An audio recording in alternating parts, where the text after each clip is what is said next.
خپل پته ده چې زما تعلق د یو پیرانو خاندان سره دی. زما رور پیر مصور کشر زمانه کشر الحمدلله په کم قوم کې په کم پیرانو قبیله کې چې زما پرورش شوی دی راغلی دی دنیا ته نو ما د خپلو مشرانو چې کوم دی نو چېرته د بد اخلاقۍ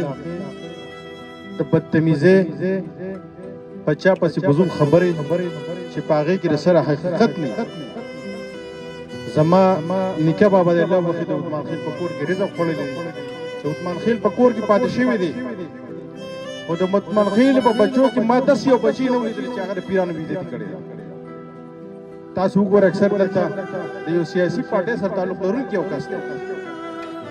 زه نور هیڅ هم نه وم صرف د عثمان خیل د بچو د مشران ته وم چې ما له خپل مشران داسې چې کوم دی عادت نه دی راکړی یا داسې چې کوم دی یا لهجه مال نه دی راکړی چې عثمان خیل د بېعزتي کوم کم چې دی د پیرانو بېعزتي کوي. په بهرحال دا زه په هغه الله پرېږدم هغه الله پوه شه او هغه انسان پوه شه چې پسه کې نه ملوث یم زما ورور ایم پي اے پاتې شوی 4 کاله تېر شوي نن که پهچان وی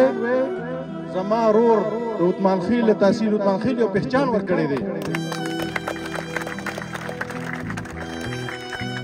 نن که زما ورور ایم پي اے پاتې شوي د پولیس په ټرانسفر الحمدلله چې د چا نه پیسې نه اخیستې موجوده چې کوم دا 14 میاشتې تېرې شولې